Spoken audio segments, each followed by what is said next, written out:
morning, backing away from overnight gains in the most active new crop months. Canola up $9 in the nearby July contract, but the more active new crop months all down. November down $9.20 now at $729.40 per ton. That contract had traded as high as $763 overnight. Persistent prairie weather concerns did provide support with hot temperatures and only minimal precipitation in the forecasts over the next week. However, a downturn in Chicago soybeans and especially soy oil spilled over to pull canola down as well. Statistics Canada releases updated acreage estimates next week, Tuesday, while the USDA will put out its own estimates on Wednesday. Positioning ahead of those reports was expected to account for some activity today. The Canadian dollar is a bit stronger this morning, and that is also weighing on canola. In the U.S., soybeans and corn are both lower, while wheat is mixed. Speculative positioning ahead of next week's acreage and also stocks reports from the USDA accounted for much of the activity. Soybeans, they are down 13 cents in the November contract at $12.78 per bushel. Trade guesses call for an increase in U.S. soybean acres from the previous report, with average estimates coming in at around 89 million acres. That compares with 87.6 million predicted in March. Improving Midwestern weather conditions also weighed on prices. Corn, it's down as well with the generally favorable growing conditions and expectations for increased acres in next week's report. The September contract down 11 cents at $5.38 per bushel. Trade guesses peg U.S. corn area at about 93.8 million acres.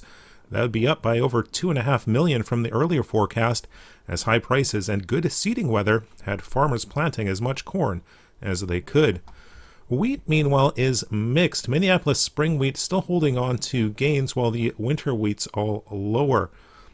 Minneapolis up a penny in September at $8.06 per bushel. Kansas City down 3 cents in September at $6.11.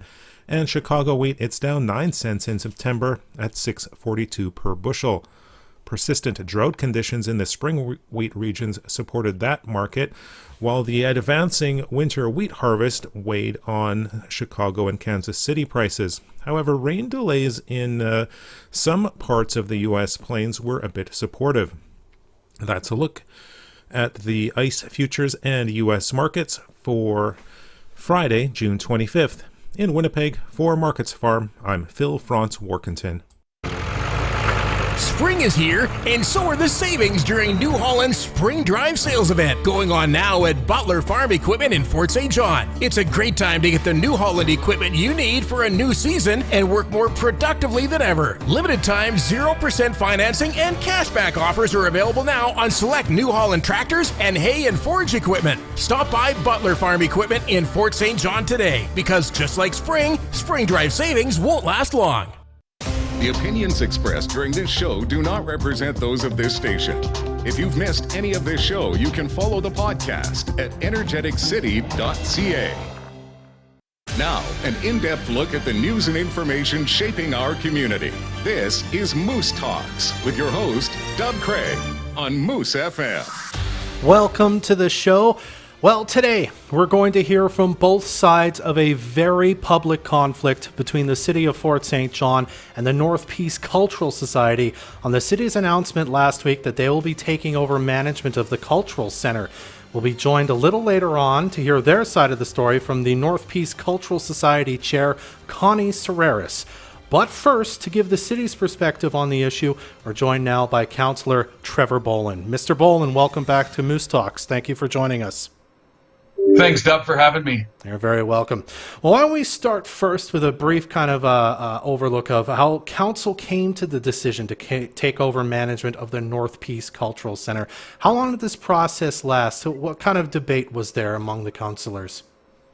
You know what, Dub, there was a lot of debate, and I think that part of what's always missing from the story is of course, the back history and you know, what took us to this step. And part of that, 10 or 11 years ago, the Arts and Cultural Society had come to the city of Fort St. John and given a presentation which was lengthy, and it was a 200 and some page report. And part of the concerns at that time was that, the city's always perceived as doing so much for sports. And, we've got divisions for sports, we've got divisions for parks. And, the concern that was then raised and still is to this day is the concern that we don't have anything for arts and culture. We don't have any sort of a management department, or even if its own physical department, or a budget line that goes to those items. So as council over the last few years has, done the stage in Centennial Park, redone Centennial Park as much of an arts and culture performance area, the Festival Plaza, which of course now hosts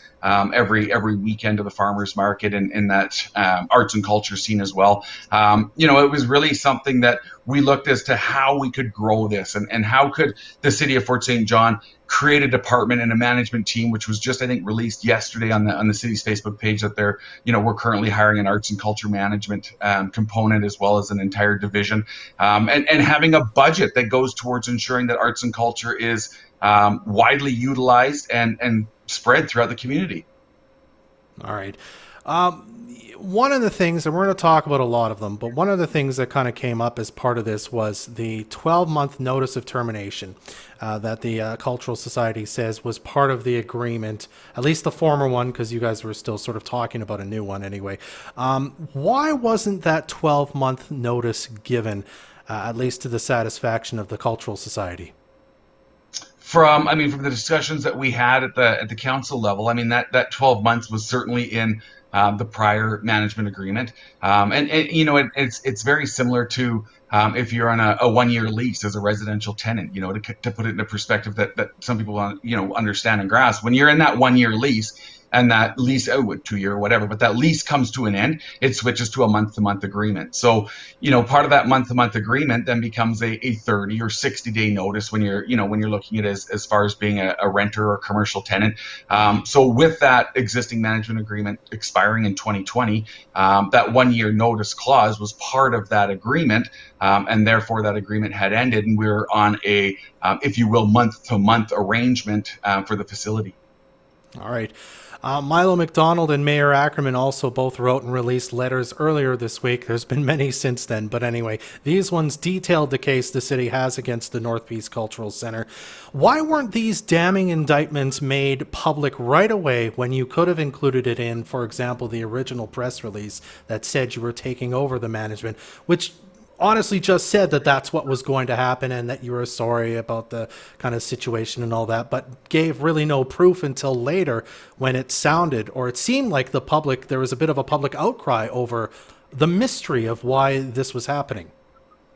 It's a great question, Dub. And, all of us are very glad when the public gets involved in anything that we do.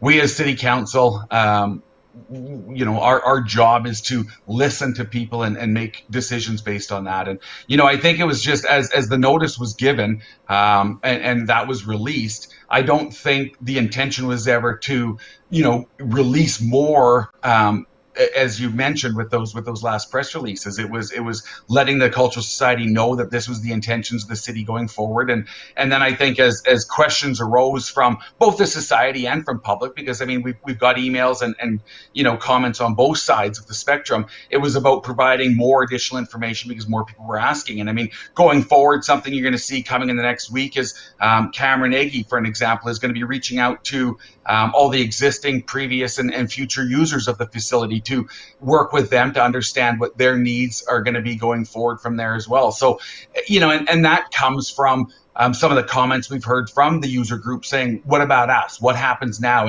And we understand that there's going to be concern. We understand that there's going to be questions. And we're trying our best to ensure that those questions get answered with facts. And that's where that's rolling out from. I want to talk about the library's rent for a moment because the city said it was too high. That it seems like you were surprised by how high the rent was. But of course, the Cultural Society says it's kind of what's needed to cover costs. And actually, when they break it down, it's not actually that high. I have to ask how the city came to the conclusion that it was too high. What were you comparing it to? Well, I think when staff and management were comparing the the actual fees that are paid as far as the lease. I mean, we compare it to other buildings in the downtown as well. So, it's very easy to look at what lease rates are in all its different aspects, right? I mean, what leases in the downtown area is certainly going to be lower than a new building or lower than something on the highway, right? So, I think at that point in time, it was taking all of the information that we could gather on lease rates and whatnot throughout that 6 or 8 block corridor, using very similar, similar buildings, similar equipment that's supplied, whether it's triple net or not triple net, and that's where those numbers came from. So, and again, Dub, it's one of those questions that I think councils always put forward. I can remember years and years ago, the library coming to us for grants and aids, the society coming to us for grants and aids, arts, culture, lots of different groups come to the city for grants and aids. And part of the job that city council has at that time, is trying to understand how those operations work in order to be able to give either that, grant in lieu of, or even permissive tax exemptions, and ensuring that, the permissive tax exemption, the grants and aids, original intent to those was to take new not-for-profit companies and ensure that their 3 to 5 years startup was going to be viable and they were going to be sustainable. And somewhere from that point, we seem to have gotten away from that. We seem to have lost what the original intentions of permissive tax exemption and grants and aids were, which was to set them up for success in the future without providing that funding forever. And when the library comes to us and the society comes to us and arts and cultures come to us, and we start to look at these numbers of into the millions of dollars, that's part of why we're switching to more of a community-based foundation going forward. But that's also why we're looking at, at how can we enhance what we as the city of Fort St. John do for arts and culture. And it all comes back to the question that we were asked 11 years ago is why is there not a department set up for arts and culture? Why does the city and council not feel that arts and culture is as important as parks and as important as sports, whether that be, soccer or baseball or hockey, some of the other facilities that we have. So we're trying to bring all of this together at one time where we can ensure that all of our user groups throughout the city are going to be covered. We can ensure that benefit is shared with everyone. I mean, I have to say the timing is really interesting, especially, or at least it seems interesting, because, of course, we've just come off of a pandemic year when largely the North Peace Cultural Center wasn't able to operate, certainly at its full capacity. There were lots of confusing, at times, rules about what could go on and when and with who and with how many people and how do we do this, and grants being offered that were maybe applied and this and that. It was an interesting time. So I have to ask, given that it seems like, again, with all the damning indictments that have come out that the city claims against the Cultural Society, why did it take so long to do something, and why pick it right after or as we come out of a pandemic year to make this move now? And that's a fair question. I think that's a question that a lot of people are wondering, Dub. And I think even the society and ourselves have probably looked at the same thing. And I mean, honestly, the timing was nothing more than the contract expiring in November, discussions happening from that point in time that didn't solidify a new agreement or a new management agreement between the city of Fort St. John and the Cultural Society for the center. And I mean, COVID, we all know, I mean, we're literally just now able to have people back in our council chambers for our public meetings. And, it really wasn't about the timing outside of just the fact that the agreement had expired in November. There was discussions and meetings at that point in time that, like I said, didn't end up getting anywhere, didn't end up getting signed. We started to look at the popularity towards bringing everything sort of together as an arts and culture with the stage, the Festival Plaza, the new Centennial, and some of the other projects that we're working on. And honestly, it came together as a fit at that point in time for a manager of arts and culture, a department of arts and culture, a budget, line item for arts and culture. And we're looking as a city, we've had great success with our grants, whether it be provincially, federally, NDIT, lots of different different funds that we've been able to garner. And you look at the cultural center, and the cultural center itself is certainly due for quite a large renovation. We're redoing 100th Street. We're in phase 2A right now. As we creep up to the cultural center, something that we've looked at as well is some of the large capital expenses that are going to be required on that facility and on the building. That building looks like the day it did when it was built, and you need to be able to have those funds, and it's something that the city's very proud of that facility. I mean, it was not easy to get it constructed and or even for it to be maintained for this amount of years without large capital being spent on it. So the timing of it is I think, honestly, just the timing of everything that's going on right now as far as us moving forward. All right. As I mentioned in the conflict, in the introduction, I should say, the conflict is quite public. Is there any plan? Has there been any talk about the city sitting down with the society now, clearing the air, talking about what everything is? Because there are accusations going back and forth about who said what and when and what was in the agreement. And it's honestly been very hard to follow. Is there a plan to sit down and clear the air with the society at this time? Dub, I think it's been hard on the society. I think it's been hard on council and staff, and I think it's been hard on the users. And in some of the correspondence that we have received from the society was the request for us to sit down.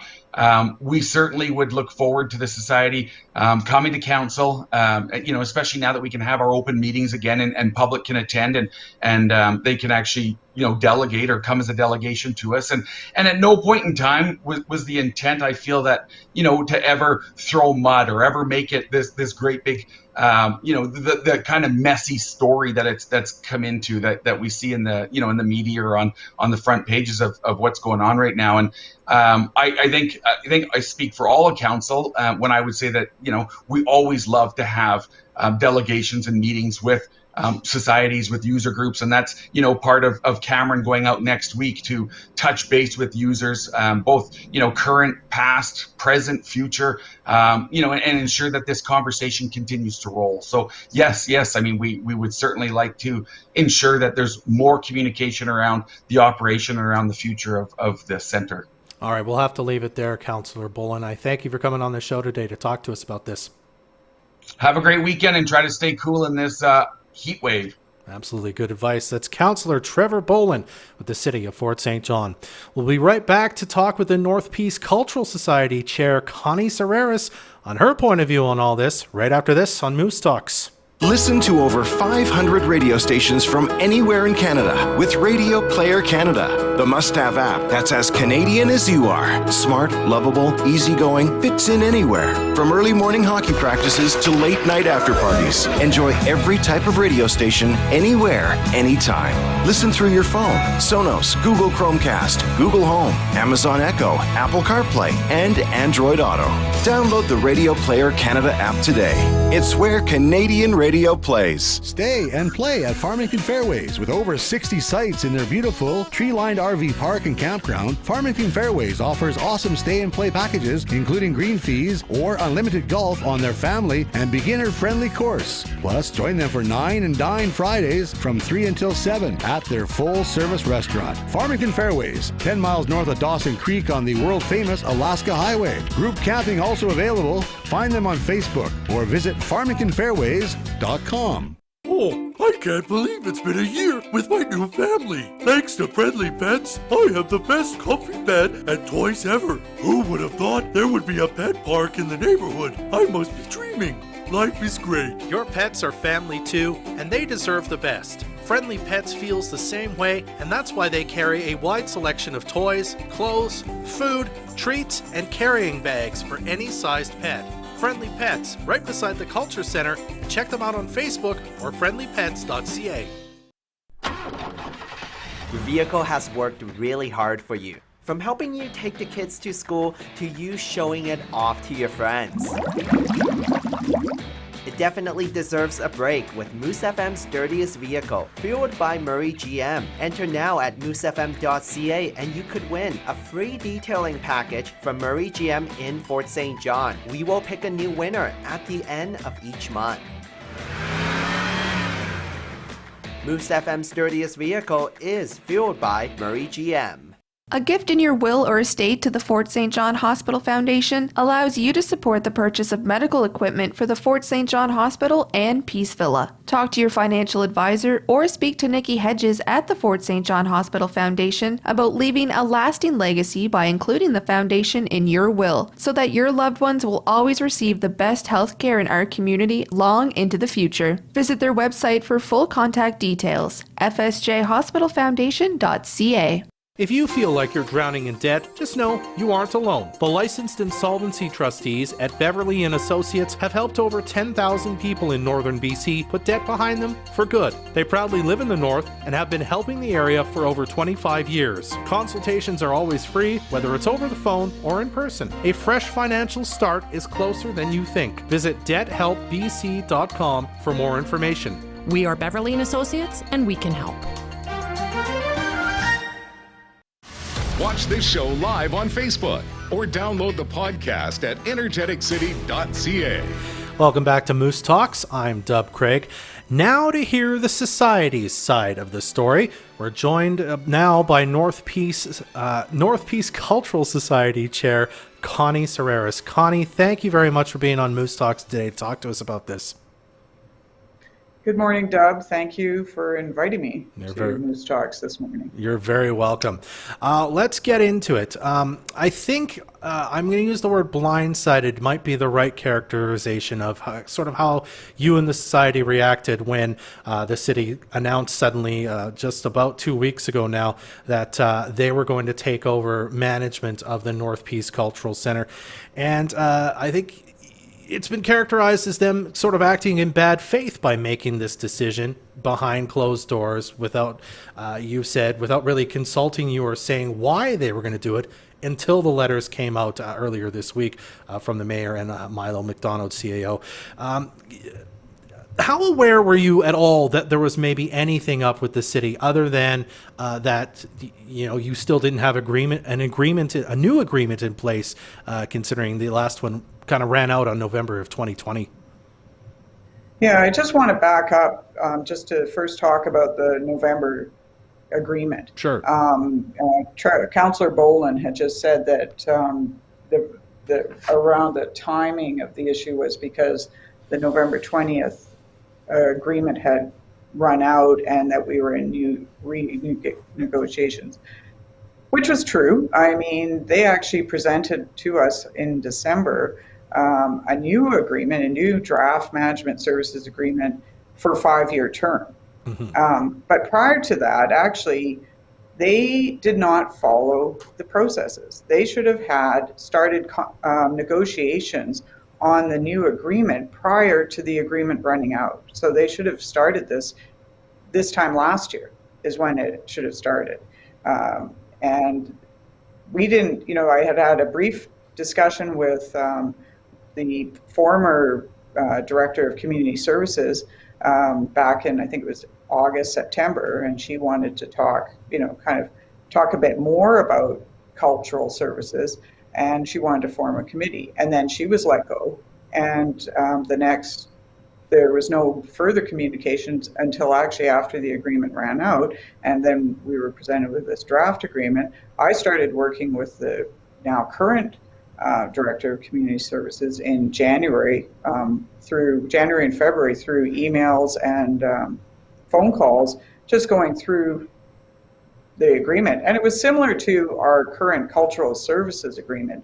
The explanation was they just wanted to combine the lease agreement with the cultural services agreement. Mm-hmm. And so we had been sort of working through that when we were just going to do a sort of a final walkthrough meeting to sort of go over the terms and conditions before I would take it back to our board for sort of final approval.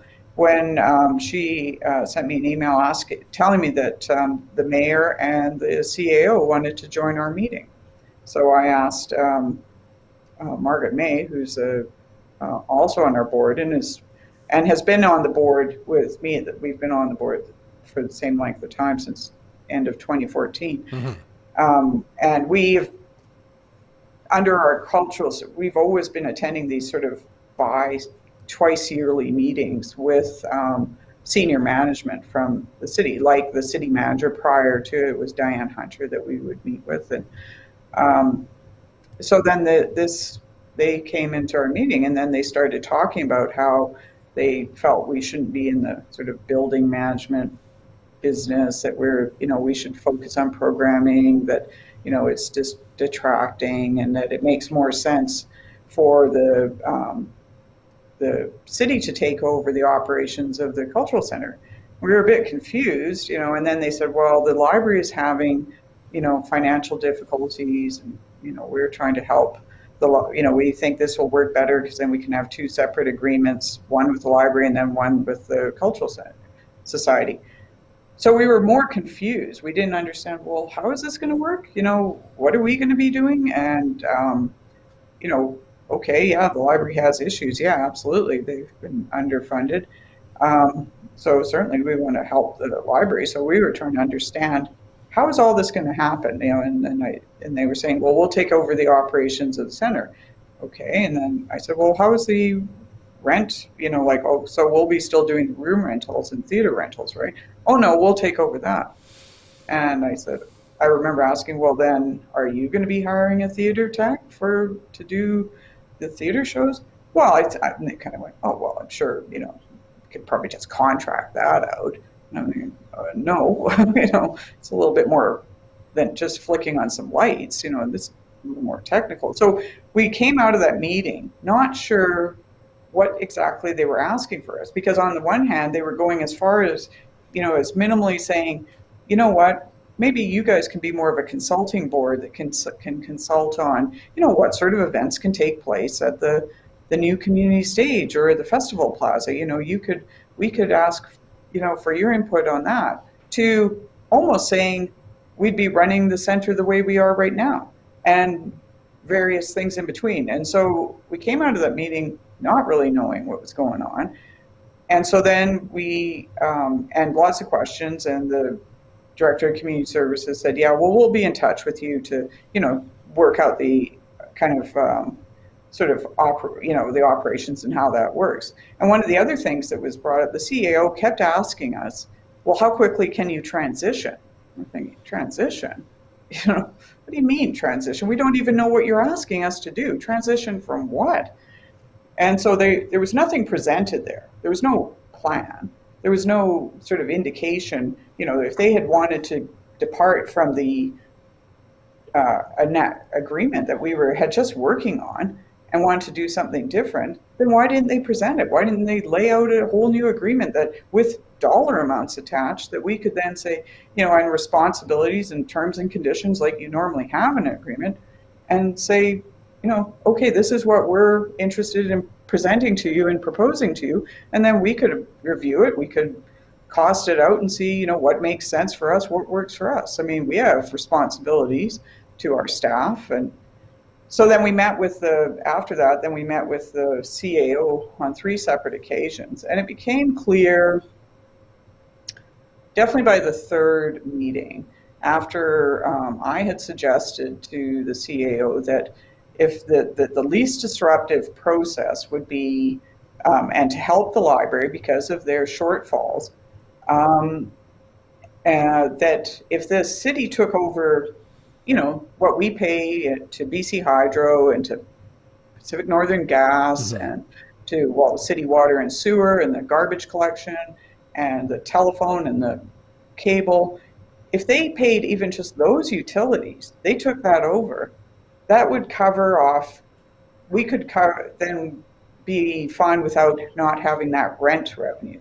We could manage. And then also if they took over, doing the maintenance on the library side, if they looked after that and their own staff looked after that, and we would manage the rest of the center, that could work. And he initially seemed kind of, possible. And then by the next meeting, it was, no, the city's not interested in doing that. So that's when we sort of pretty much figured out, okay, you've not been interested in doing any of this right from the start. You want us out. That's that's coming across. I mean, without actually, saying it, but your actions are speaking much louder than your words right now. And you want us out. We were just going around in circles. And what also became clear and what was very concerning to us and is still very concerning and it's troubling is their complete lack of understanding of what the cultural center does. They kept saying, well, the CEO said, well, where are the pottery classes? Where are the spinning and weaving classes? Well, they don't take place at the North Peace Cultural Center. We had to say it over and over again, we are a presentation space. We present the finished work.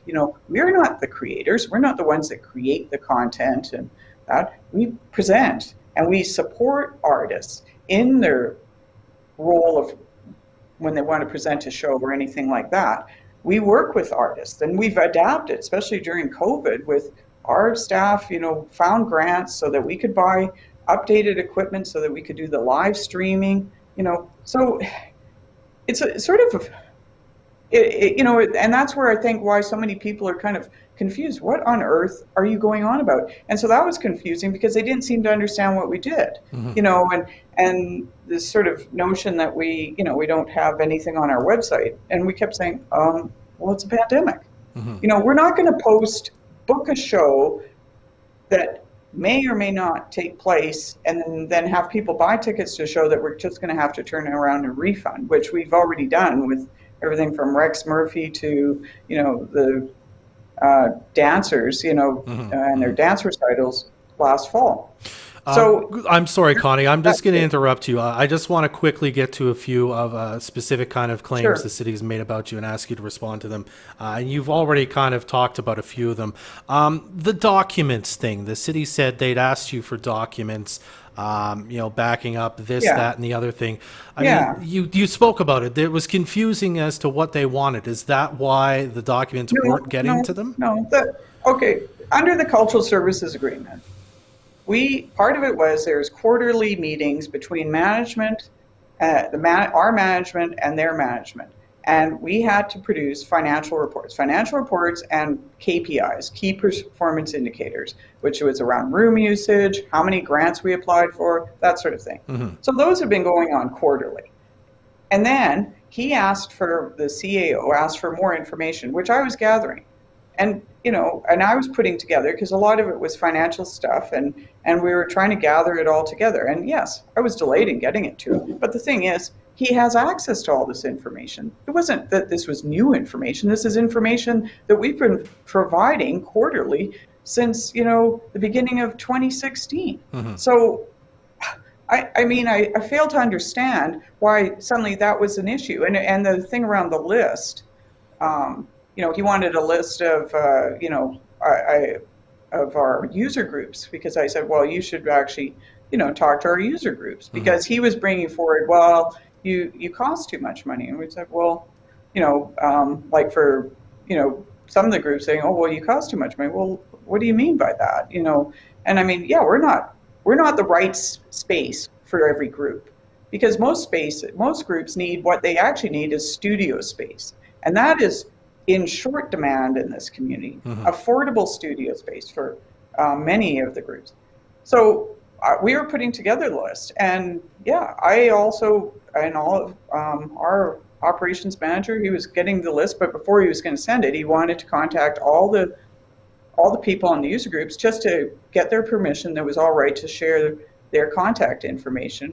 And then we were also going to send a letter, it was going to come from the board, saying, which was going to come from me, just explaining what was going on, because we were already getting the feeling that they were putting a negative spin on it. So depending on how they asked the question, they could spin it to make it look like we're, doing a terrible job, which again goes against, well, why, if we're doing such a terrible job, then why didn't you, why did you give us a 5-year agreement if you didn't want us to do it? This is that they haven't followed. And actually, I'm sorry, Connie, I have to interrupt you one more time. I just want to get to one more question. We're already running out of time, I'm afraid. So I was curious if you know kind of what the next step is, what your plan going forward is. Is it, as Councillor Bolin said, you're going to try to talk to council and meet with them again and say what's going on? We have a delegation. Yeah, we put in for a delegation for July 12th. We had actually put in hoping it would be next Monday, but we've been put off for July 12th. We will continue to investigate, because one of the areas that needs to be looked at is one of their own policies, which is their administrative fairness policy.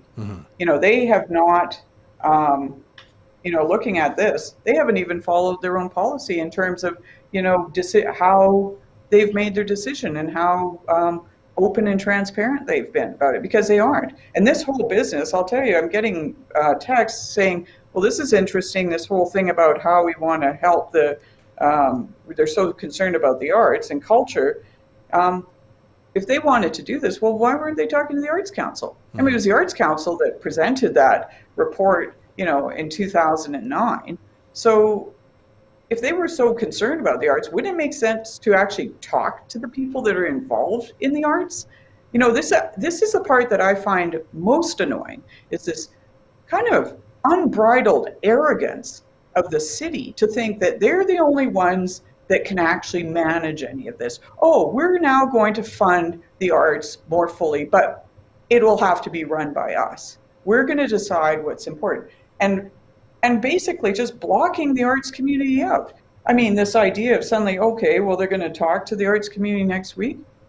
There was never any mention about that when they were talking to us originally. One of our big concerns was our staff. What was going to happen to our staff? There was no assurances made that our staff were going to be rehired. And it's only because BCGU got involved. And that's only been 3 people that have been considered. That's not all our staff. So, I mean, this... they keep putting this stuff out there because people are now pushing back on them. And we are going to continue to push back, because this isn't just about us. If they can do this to us, they can do it to any other group.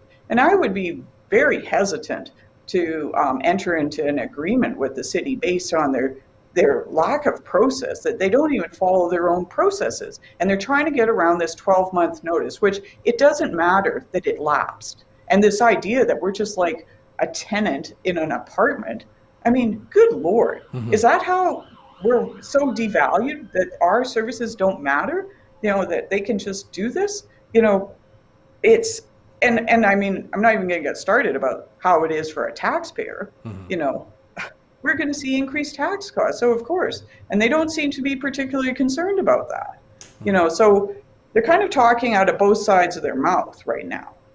All right, Connie. Well, we're going to have to leave it there for now, but we'll be following this story very closely, and we'll be looking forward to seeing what happens at the delegation in a couple weeks from now. I really appreciate you taking a few minutes to chat with us about this today, Connie. Thank you very much. Thank you, Deb. Take care. You're very welcome. That's Connie Surerus, the chair of the North Peace Cultural Society. We'll be right back to wrap things up on Moose Talks right after this. We get it. The cost of lumber lately requires almost a small loan. Hi, it's Richard here from Windsor Plywood. We know you've all been feeling the crunch, so we're excited to announce our highly anticipated Customer Appreciation Day. It's happening this Saturday. Come see us at both Windsor Plywood locations for 20% off absolutely everything store-wide. You can't miss out. It's absolutely everything, from decking, from flooring, from moldings, and yes, even all our lumber. Customer Appreciation Day, tomorrow at Windsor Plywood in Dawson Creek and Fort St. John. Get ready to get buck wild. This fall, the toughest bulls on earth are coming to Grand Prairie, and Canada's top professional bull riders will do their best to keep their seats, while you watch every second. October 1st and 2nd, the PBR Canada Cup Series hits Revolution Place for 2 huge nights of entertainment. Grand Prairie Buck Wild. Tickets are on sale now at revolutionplace.com. Take your chance to see the greatest sport on dirt, right here in the Peace Country. PBR Canada's Grand Prairie Buck Wild. Our community first. This is Moose Talks with Dub Craig on Moose FM. Thanks to our guests Trevor Bolin and Connie Surerus for joining us today. You got to keep up to date on this ongoing story between the city and North Peace Cultural Society, so make sure you check out energeticcity.ca. We've got you covered for all your local and regional news, and you can follow us on Facebook and Twitter to stay right up to date on stories as they break. That does it for this episode of Moose Talks. The show is produced by Adam Rayburn and Trey Lopashinsky. I'm Dub Craig. Be well. Join us next Friday at 10 a.m. for another episode of Moose Talks, a weekly talk show about Fort St. John and the North Peace. The Fort St. John Co-op and Nappet Industries